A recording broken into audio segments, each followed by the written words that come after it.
السلام علیکم، امید ہے مزاج بخیر ہوں گے، اپنا اور آس پڑوس کا ڈھیر سارا خیال بھی رکھ رہے ہوں گے۔ آپ دی میڈیا میں خوش آمدید۔ ناظرین، محرم الحرام کا مقدس مہینہ شروع ہو چکا ہے۔ یہ وہ مہینہ ہے جسے اللہ تعالیٰ نے اشہر حرم میں سے قرار دیا۔ ان عدت الشہور عند اللہ 12 شہرا فی کتاب اللہ یوم خلق السماوات والارض منها 4 حرم۔ جو 4 حرم، 4 محرم مہینے، احترام والے مقدس مہینے ہیں، ان میں سے ایک محرم الحرام کا مہینہ ہے۔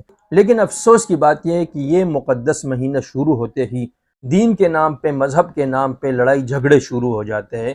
اس مرتبہ تو اس مہینے کی آمد سے پہلے ہی نیا کھٹا کھلا ہے، وہ ہے رشید احمد خورشید صاحب کا۔ رشید احمد خورشید صاحب کی ملاقات ہوئی ہے، وہ ملاقات کی تصویر وائرل ہوئی ہے، جس میں فضل ہمدرد صاحب جو انتہائی متنازع شخصیت ہے وہ انہیں کتاب دے رہے ہیں۔ پھر فضل ہمدرد صاحب نے وہ تصویر اپنی وال پہ شیئر کی تو اس سے ہنگامہ کھڑا ہو گیا۔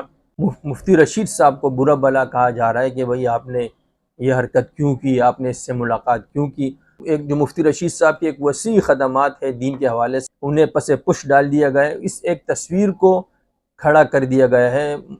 تو آئیے دیکھتے ہیں کہ آپ صلی اللہ علیہ وسلم کی سیرت سے ہمیں کیا سبق ملتا ہے۔ آیا آپ صلی اللہ علیہ وسلم کی سیرت کے تناظر میں مفتی رشید صاحب کو یہ ملاقات کرنی چاہیے تھی یا نہیں؟ ایک شخص نے آپ صلی اللہ علیہ وسلم سے ملاقات کی خواہش ظاہر کی کہ میں آپ سے ملنا چاہتا ہوں۔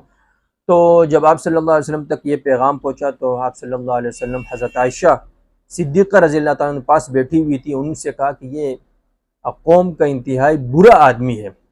لیکن جب وہ شخص آیا تو آپ صلی اللہ علیہ وسلم نے اس کی بہت زیادہ عزت کی۔ حضرت عائشہ رضی اللہ عنہ نے بعد میں پوچھا کہ آپ نے تو کہا یہ ایک قوم کا بہت برا آدمی ہے، لیکن جب وہ آیا تو آپ نے انتہائی عزت کی۔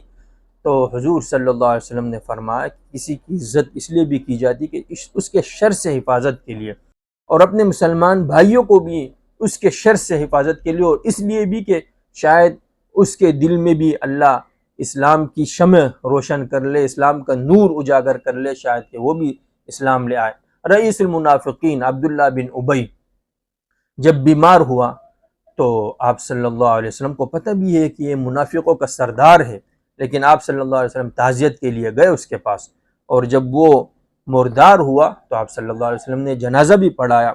تیسری مثال ہے سمامہ بن اسال کی۔ آپ صلی اللہ علیہ وسلم نے ان سے ہتھیار لیے بطور قرض، اور پھر جب آپ صلی اللہ علیہ وسلم کے پاس مال غنیمت آیا اونٹوں کا تو آپ صلی اللہ علیہ وسلم نے ان کو اونٹ دیے، یہاں تک کہ ان کو دیتے رہے۔ انہوں نے پھر خود کہا اسامہ بن اسال نے کہ حضور صلی اللہ علیہ وسلم نعوذ باللہ میرے دل میں آپ کے لیے سب سے زیادہ نفرت تھی، لیکن آپ صلی اللہ علیہ وسلم کے اس اخلاق کریمانہ سے پھر وہی شخص جو دنیا میں مجھے سب سے زیادہ مبغوض تھا وہ سب سے زیادہ مجھے محبوب بن گیا، اور وہ پھر حلقہ بگوش اسلام ہو گئے۔ تو میرے بھائیوں اور دوستوں، دیکھنا چاہیے کہ ہم کس کو برا بھلا کہہ رہے ہیں، دیکھیں بھی تو صحیح آگے والا ہے کون۔ رشید احمد خورشید صاحب مین سٹریم میڈیا پر ایک توانا آواز ہے، مذہبی لوگوں کی مدارس کا ایک روشن چہرہ ہے، اور بہت ہی سلجھے ہوئے انداز میں، مہذب انداز میں اپنی بات سلیقے سے کہنے کا ہنر وہ جانتے ہیں۔ اور سیرت پڑھانا، سیرت وہ ہم سب سے زیادہ وہ سمجھے، وہ ٹیچر ہے، لوگوں کو سیرت سکھاتے ہیں، اساتذہ کو سکھاتے ہیں، اور یہاں ہم لوگ بیٹھے ہوئے ہیں جو شاگرد بھی نہیں ہے، جن کی حیثیت 2 کوڑی کی بھی نہیں، وہ بھی اچھل اچھل کر جو نا ان کے خلاف بول رہے۔ تو میرے بھائیوں، وہ ہم سے زیادہ سیرت جانتے ہیں، جو میں نے آپ کو بتلا دیے، کچھ اس کے گوشے آپ کے سامنے رکھ دیے۔